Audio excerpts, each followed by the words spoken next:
சிறப்புமிக்க இன்றைய விழாவில் மாண்புமிகு பாரத பிரதமர் திரு நரேந்திர மோடி அவர்களை உரையாற்ற வருமாறு பணிவன்புடன் அழைக்கின்றோம். We request our Honorable Prime Minister Thiru Narendra Modi ji to address the gathering.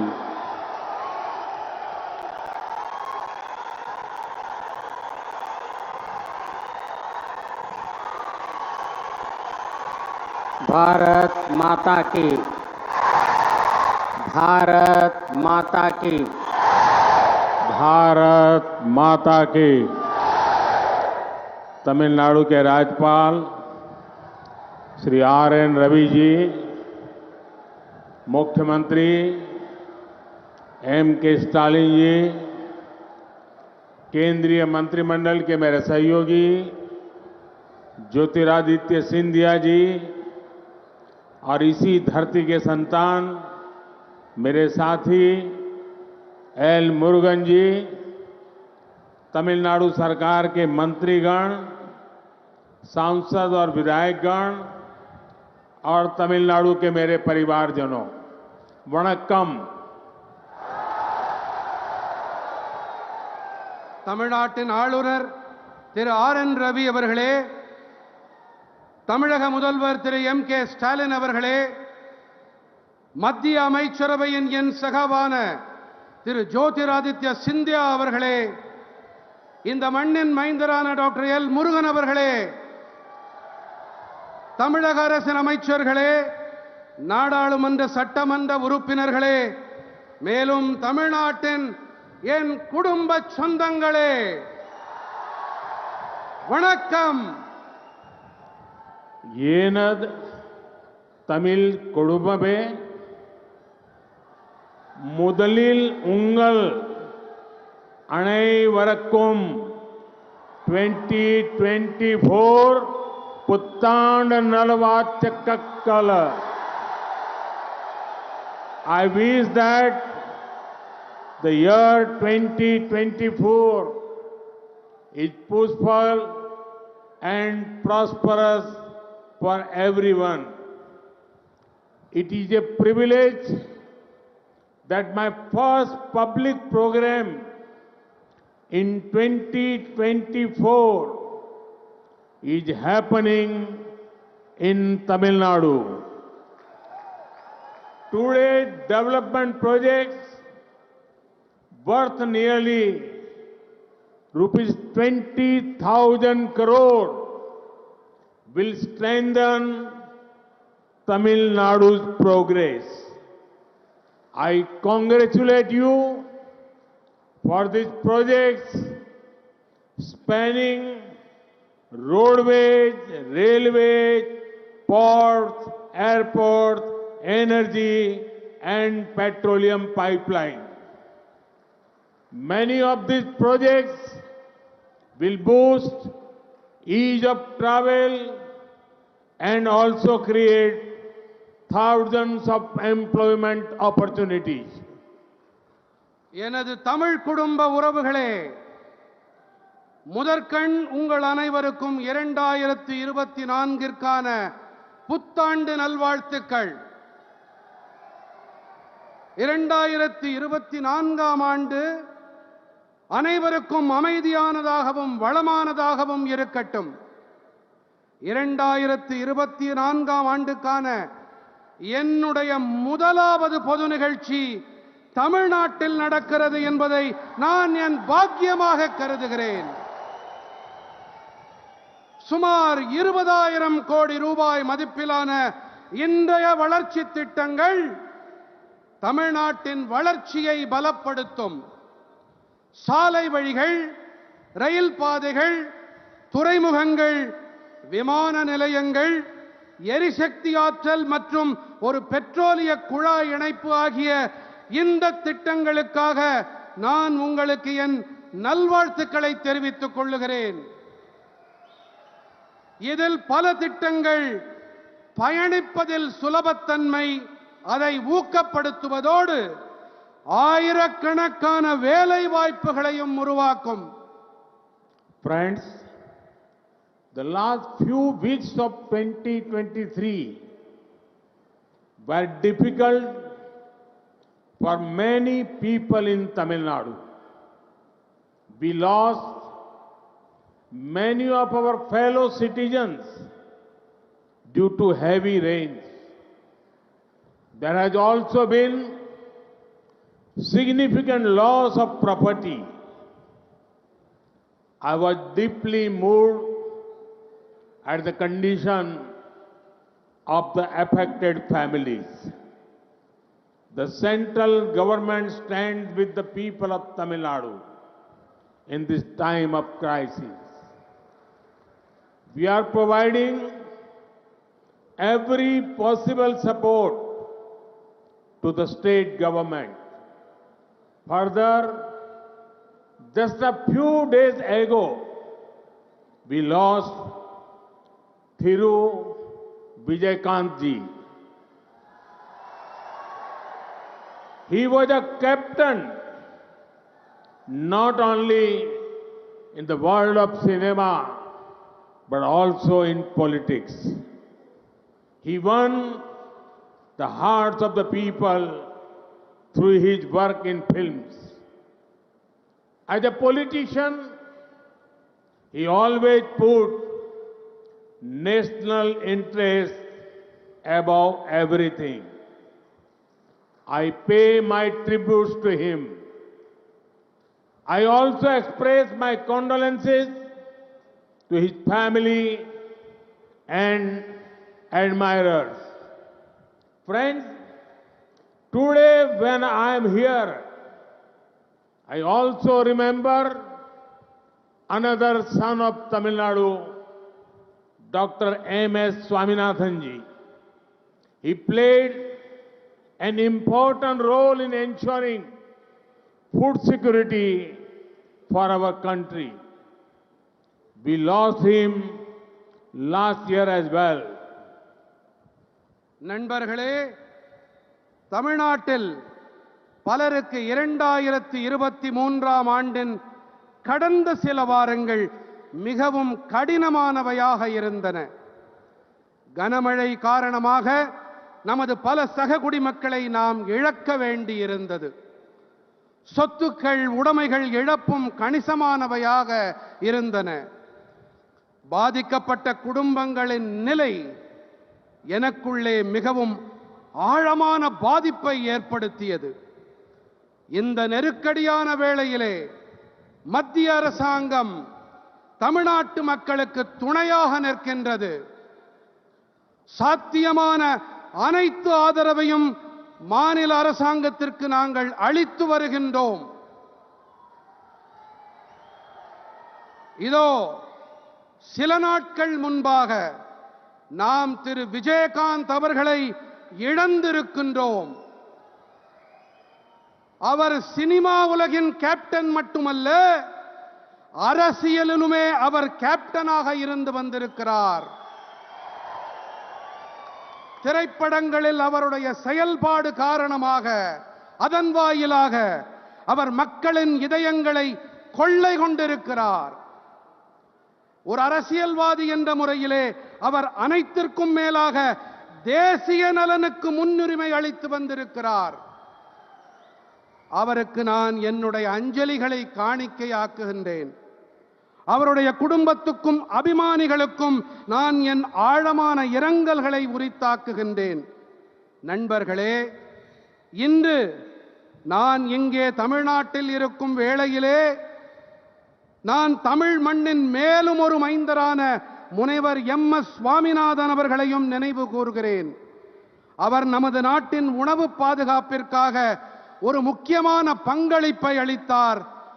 கடந்த ஆண்டிலே நாம் அவரையும் இழந்திருக்கிறோம்.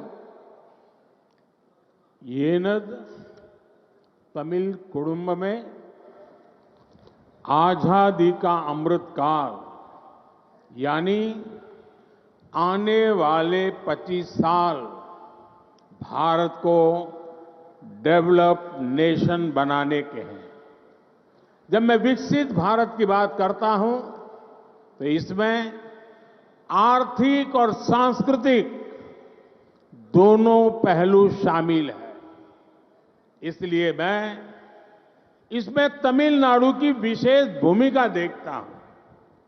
तमिलनाडु भारत की समृद्धि और सांस्कृतिक परिविरासत का प्रतिबिंब है।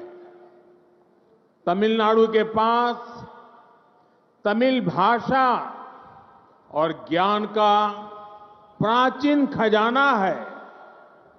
संत तिरुवल्लुवर से लेकर सुब्रमण्यम भारती तक अनेक संतों ज्ञानियों ने अद्भुत साहित्य की रचना की है। सीवी रमन से लेकर आज तक अनेकों अद्भुत साइंटिफिक और टेक्नोलॉजिकल ब्रेन इस मिट्टी ने पैदा किए हैं। इसलिए मैं जब भी तमिलनाडु आता हूं, एक नई ऊर्जा से भर जाता हूं। என் தமிழ் குடும்ப உறவுகளே, சுதந்திரத்தின் அமுத காலம், அதாவது வரவிருக்கும் 25 ஆண்டு காலகட்டத்திலே பாரதத்தை வளர்ந்த தேசமாக நாம் ஆக்க வேண்டும். நான் வளர்ச்சியடைந்த பாரதம் என்று கூறும்போது இதிலே பொருளாதாரம் மற்றும் கலாச்சாரம் என்ற 2 பக்கங்கள் இருக்கின்றன.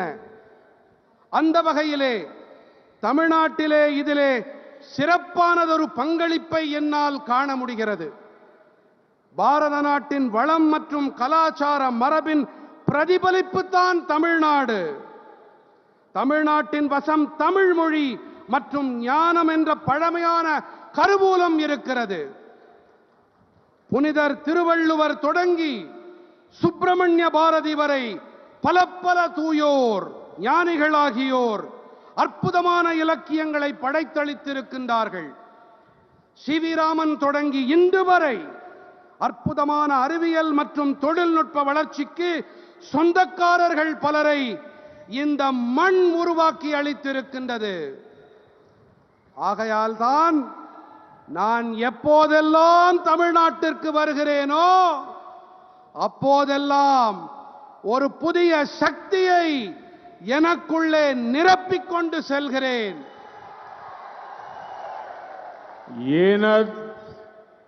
कुडुम्ब में तिरुचिरापल्ली शहर में तो समृद्ध इतिहास के प्रमाण कदम कदम पर दिखते हैं। यहां हमें पल्लव, चोल, पांड्य और नायक जैसे विभिन्न राजवंशों के सुशासन का मॉडल दिखता है। मेरे बहुत सारे तमिल मित्र रहे हैं, मेरी उनसे बहुत आत्मीयता रही है और मुझे उनसे तमिल कल्चर के बारे में बहुत कुछ सीखने को भी मिला है। मैं दुनिया में कहीं भी जाता हूं तो तमिलनाडु की चर्चा किए बिना रह नहीं पाता। साथियों, मेरा प्रयास है कि देश के विकास और विरासत में तमिलनाडु से मिली सांस्कृतिक प्रेरणा का लगातार विस्तार हो। आपने देखा है कि दिल्ली में संसद की नई इमारत में पवित्र सेंगोल की स्थापना की गई है। एक गुड गवर्नेंस के उस मॉडल से प्रेरणा लेने का प्रयास है जो तमिल परंपरा ने पूरे देश को दिया है। काशी तमिल संगमम, सौराष्ट्र तमिल संगमम जैसे अभियानों का मकसद भी यही है। जब से ये अभियान शुरू हुए हैं तब से पूरे देश में तमिल भाषा, तमिल कल्चर को लेकर उत्साह और बढ़ा है। எனக்கு பிரியமான குடும்ப உறுப்பினர்களே, திருச்சிராப்பள்ளி நகரம் என்று சொன்னாலே வளமான வரலாற்றுக்கான சான்றுகள் அங்கிங்கெனாதபடி எல்லா இடங்களிலும் கொட்டி கிடக்கின்றது. இங்கே பல்லவர்கள், சோழர்கள், பாண்டியர்கள், நாயக்கர்கள் போன்ற பல்வேறு அரச வம்சங்களின் நல்லாட்சி மாதிரிகள் கண்கூடாக காண கிடைக்கின்றன. எனக்கு ஏராளமான தமிழ் நண்பர்கள் உண்டு. அவர்களிடத்திலே எனக்கு மிக நெருக்கமான உறவுகள் உண்டு. இவர்களிடமிருந்து தமிழ் கலாச்சாரம் பற்றி வெகுவாக கற்கக்கூடிய நல்வாய்ப்பும் எனக்கு கிட்டியிருக்கிறது. உலகின் எந்த இடத்திற்கு நான் சென்றாலும் கூட தமிழ்நாட்டை பற்றி பேசாமல், தமிழ் மொழியை மனதார புகழாமல் என்னால் இருக்க முடிவதில்லை.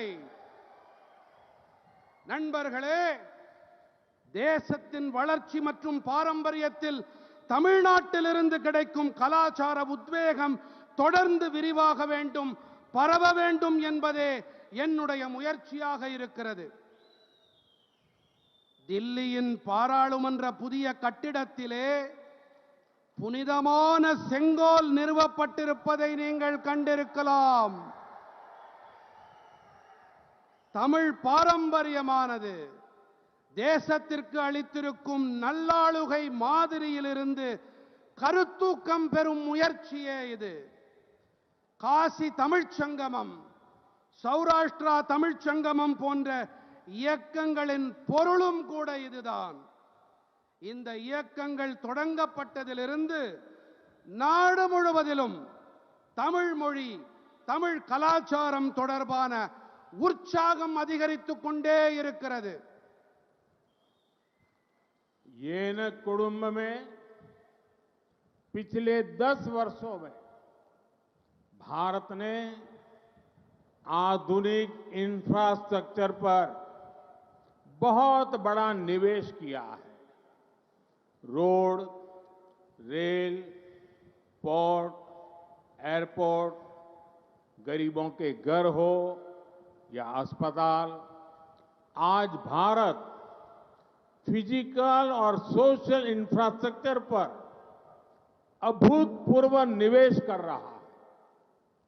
आज भारत दुनिया की टॉप 5 इकोनॉमी में है. आज भारत पूरी दुनिया में एक नई उम्मीद बनकर उभरा है.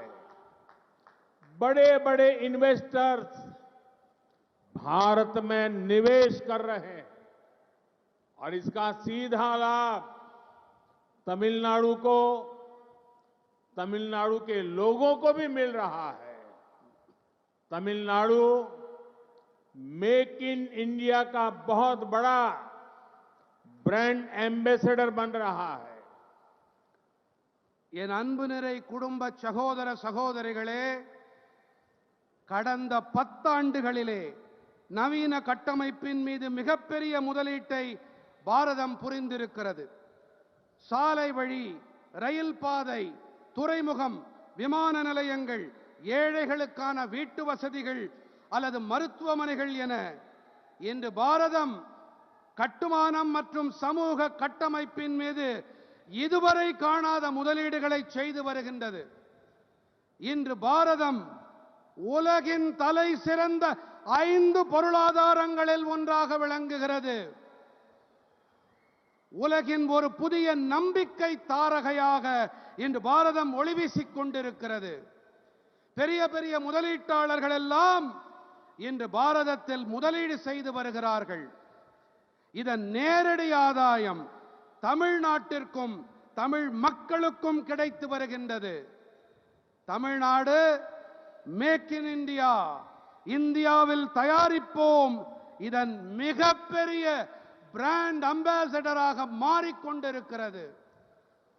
येन कुडुंब में हमारी सरकार राज्य के विकास से देश के विकास के मंत्र पर चलती है. पिछले 1 साल में केंद्र सरकार के 40 से भी ज्यादा अलग अलग मंत्रियों ने 400 से ज्यादा बार तमिलनाडु का दौरा किया है। जब तमिलनाडु का तेज विकास होगा तो भारत का भी विकास तेज होगा।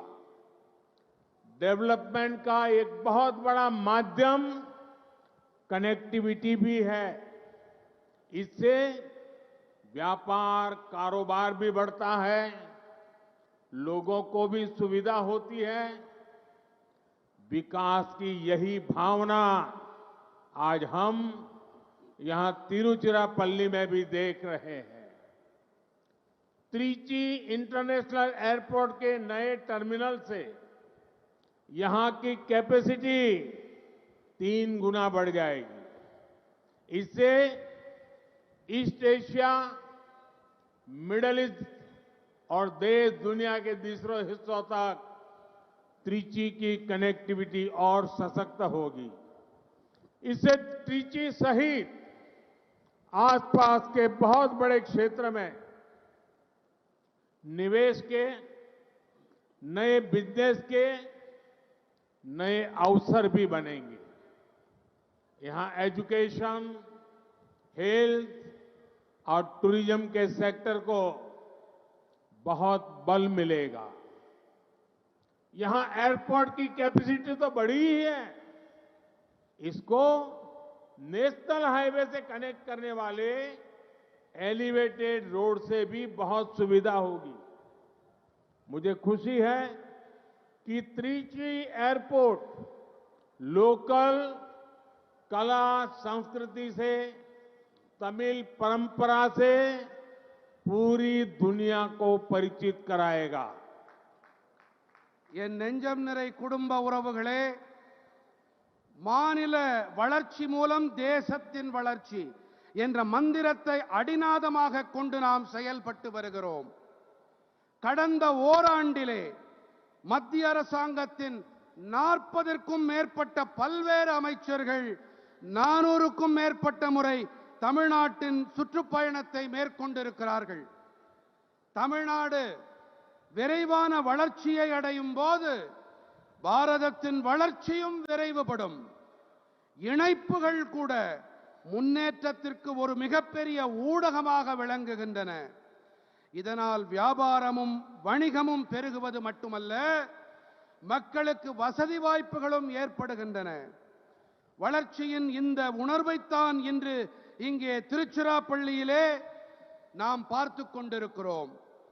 திருச்சி சர்வதேச விமான நிலையத்தின் புதிய முனையம் காரணமாக இந்த இடத்தின் இணைப்பு திறன் 3 மடங்கு அதிகரிக்கும். இங்கிருந்து கிழக்காசியா, மத்திய ஆசியா, மேலும் உள்நாட்டின் உலக நாடுகளின் பிற பாகங்கள் வரை திருச்சியின் இணைப்பில் அதன் திறன் மேலும் வலுவானதாக ஆகும். இதனால் திருச்சியை தவிர அண்டைப்புறத்தில் இருக்கும் மிகப்பெரிய பகுதியிலே முதலீடுகளும் புதிய வணிகத்திற்கான புதிய சந்தர்ப்பங்களும் உருவாக்கப்படும். இங்கே கல்வி, உடல் நலம் மற்றும் சுற்றுலா துறைகளில் மிகப்பெரிய அளவுக்கு பலம் கூட்டப்படும். இங்கே விமான நிலையத்தின் திறன் அதிகரிப்பதோடு இதை உயர்த்தப்பட்ட தேசிய நெடுஞ்சாலையோடு இணைக்கும் உயர்த்தப்பட்ட சாலையாலும் கூட மிகப்பெரிய வசதி உண்டாகும். திருச்சி விமான நிலையம் உள்ளூர் கலை கலாச்சாரம் வாயிலாக தமிழ் பாரம்பரியம் பற்றிய பெருமை மிகு விஷயங்களை உலகினுக்கு பறைசாற்றும் என்பது எனக்கு அளவில்லா மகிழ்ச்சியை அளிக்கிறது. येनत कोलंबो में आज तमिलनाडु की रेल कनेक्टिविटी को सशक्त करने के लिए 5 नए प्रोजेक्ट शुरू हो रहे हैं.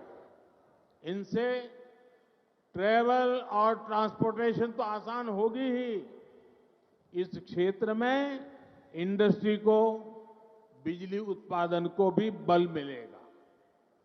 आज जिन रोड प्रोजेक्ट्स का लोकार्पण हुआ है वो श्रीरंगम, चिदंबरम, मदुरई, रामेश्वरम, वेल्लोर जैसे महत्वपूर्ण स्थानों को जोड़ते हैं. ये हमारी आस्था, आध्यात्म और पर्यटन के बड़े केंद्र हैं। इससे सामान्य जन के साथ साथ तीर्थ यात्रियों को भी बहुत सुविधा होगी। என் உயிரினும் மேலான என் குடும்ப சொந்தங்களே, இன்று தமிழ்நாட்டின் ரயில் இணைப்பு திறனை மேலும் வலுவானதாக ஆக்க 5 புதிய திட்டங்கள் தொடங்கப்பட்டிருக்கின்றன. இவற்றால் பயணம் மற்றும் போக்குவரத்து எளிதாக ஆகும் என்பது ஒரு புறம். மற்றொரு புறத்திலே இந்த பகுதியில் தொழில்களுக்கும் மின்சார உற்பத்திக்கு கூட பெரும் வலுகூட்டப்படும். இந்த நாட்டுக்கு அர்ப்பணிக்கப்பட்டிருக்கும் மக்கள் நலத் திட்டங்கள் ஸ்ரீரங்கம், சிதம்பரம், மதுரை, ராமேஸ்வரம், வேலூர் போன்ற மகத்துவம் வாய்ந்த இடங்களை இணைக்கின்றன. இவை நமது நம்பிக்கை, ஆன்மீகம் மற்றும் சுற்றுலாவின் பெரிய மையங்கள். இவற்றால் எளிய சாமானியர்களோடு கூடவே புனித பயணங்களை மேற்கொள்வோருக்கும் கூட மிகப்பெரிய வசதிகள் உண்டாகும். येनत कुंभ में बीते 10 वर्षों में सेंट्रल गवर्नमेंट का बहुत अधिक फोकस पोर्ट लेड डेवलपमेंट पर रहा है। हमने समुद्री किनारों के इंफ्रास्ट्रक्चर के विकास और मछुआरे साथियों के जीवन को बदलने के लिए अनेक काम किए। पहली बार फिशरीज के लिए अलग मिनिस्ट्री, अलग बजट हमने बनाया है। पहली बार मछुआरों के लिए भी किसान क्रेडिट कार्ड की सुविधा दी गई है। मछुआरों के लिए डीप सी फिशिंग के लिए बोट्स के आधुनिकीकरण के लिए भी सरकार मदद दे रही है। पीएम मत्स्य संपदा योजना से मछली के कारोबार से जुड़े साथियों के लिए बहुत बड़ी मदद मिल रही है। என் நெஞ்சுக்கு நெருக்கமான குடும்ப உறுப்பினர்களே, கடந்த 10 ஆண்டுகளிலே மத்திய அரசாங்கத்தின் மிகப்பெரிய கவனம் துறைமுகம் வழிநடத்தும் முன்னேற்றம் மீது இருந்து வந்திருக்கிறது. நாம் கடற்கரையோர கட்டமைப்பின் முன்னேற்றம் மற்றும் மீனவ நண்பர்களின் வாழ்க்கையை மாற்றும் நோக்கிலே பல பணிகளை ஆற்றியிருக்கிறோம். சுதந்திரம் கிடைத்த பிறகு முதன்முறையாக மீன் வளத்திற்கென பிரத்யேகமான தனியொரு அமைச்சகத்தை ஏற்படுத்தி அதற்கென பிரத்யேகமாக நிதி ஒதுக்கப்பட்டிருக்கிறது. முதன்முறையாக மீனவர்களுக்கும் கூட விவசாயிகள் கிசான் கிரெடிட் கார்டு, விவசாயிகள் பற்று அட்டை வசதியும் அளிக்கப்பட்டிருக்கிறது. மீனவர்களுக்கு ஆழ்கடல் மீன்பிடிப்புக்காகவும் நவீனமயமாக்கலுக்கும் அரசாங்க உதவிகள் கிடைத்து வருகின்றன. பிரதம மந்திரி மீன்வள திட்டத்தால் மீன்பிடி தொழிலோடு இணைந்திருக்கும் நண்பர்களுக்கு மிகப்பெரிய உதவிகள் கிடைத்து வருகின்றன. येनत कुंभ में सागरमाला योजना से आज तमिलनाडु सहित देश के अलग अलग पोर्ट्स को अच्छी सड़कों से कनेक्ट किया गया जा रहा है। सेंट्रल गवर्नमेंट के प्रयासों से आज भारत की पोर्ट कैपेसिटी और जहाजों के टर्न अराउंड टाइम में बहुत सुधार हुआ है। कामराजार पोर्ट भी आज देश के सबसे तेजी से विकसित होने वाले पोर्ट्स में से एक है। इस पोर्ट की कैपेसिटी को हमारी सरकार लगभग 2 गुना कर चुकी है।